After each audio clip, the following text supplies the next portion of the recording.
Okay, so we're in the second section of Chapter 1, and this section is dedicated to the scientific method, and we're going to talk about thinking like a scientist. So the goal of this section is to describe the activities that are part of the scientific method. I really want a thicker pencil here. Let me go here and see if that's too thick, okay? Describe the activities that are part of the scientific method, okay? So your book gives an example of a scientist who won the Nobel Prize in 1954, Linus Pauling, for his work in chemical bonding. And, I think by all accounts a great guy. He was from Oregon. I think everybody in Oregon is a good guy. And he also got the Nobel Peace Prize, I think, in 1962. So anyways, and he did all this, of course, not the Peace Prize, but he did all of his work in chemistry, of course, by using something called the scientific method. I'm sure you've heard of it before, but it can be loosely described in the following way. So there's several steps that a scientist takes. Number one, a scientist makes observations, okay? And the observations may come as a matter of someone else's work that they've done, or maybe an observation about something that you see as you walk through a room or as you drive down the street or whatever. But you make observations, and then you seek to explain those observations, okay? And the way that you explain that is you start out with a hypothesis, okay? And then, in order to test your hypothesis, you do experiments. Now, if your experiments support your hypothesis, then you move on.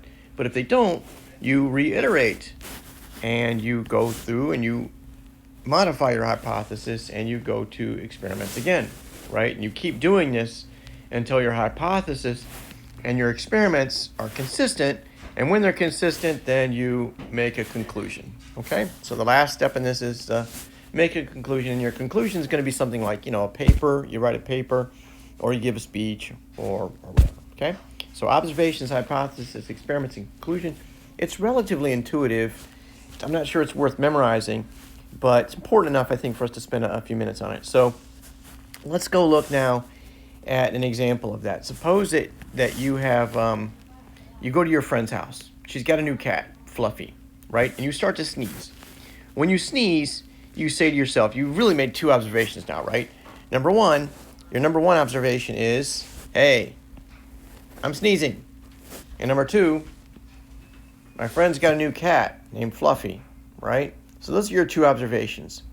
What is your hypothesis? This one I think is maybe relatively intuitive. You ask yourself, maybe I'm allergic to cats, okay? So this is your hypothesis.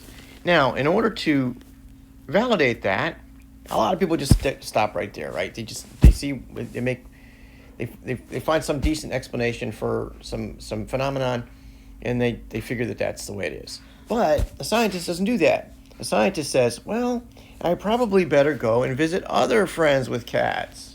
And I should visit some friends without cats, right? So you keep doing this, and after you've visited a bunch of homes, some with cats and some without, and you find that the homes with cats, you're sneezing, and the homes without cats, you're not, you make your conclusion, okay?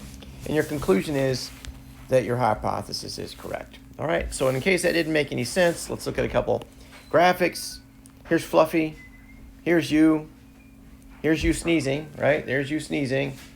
And you say, aha, there is the guilty party. All right? So, and finally, a graphic to sort of help visualize this. You start out with observations.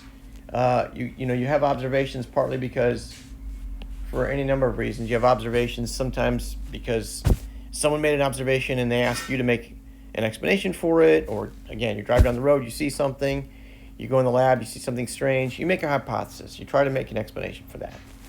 After you make your hypothesis needs to be testable, or else you're not going to be able to do anything better than guess, right? So you test it. If your experiments are consistent with your hypothesis, then you move on. If they're not, you loop back around and you modify your hypothesis, right? After you modify it, you make some more tests, and you see if, in fact, you've got a solid explanation for your observations, right?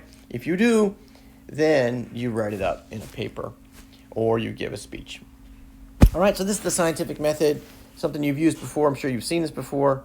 but super important to what we do in science. And I hope that this is a decent explanation for it.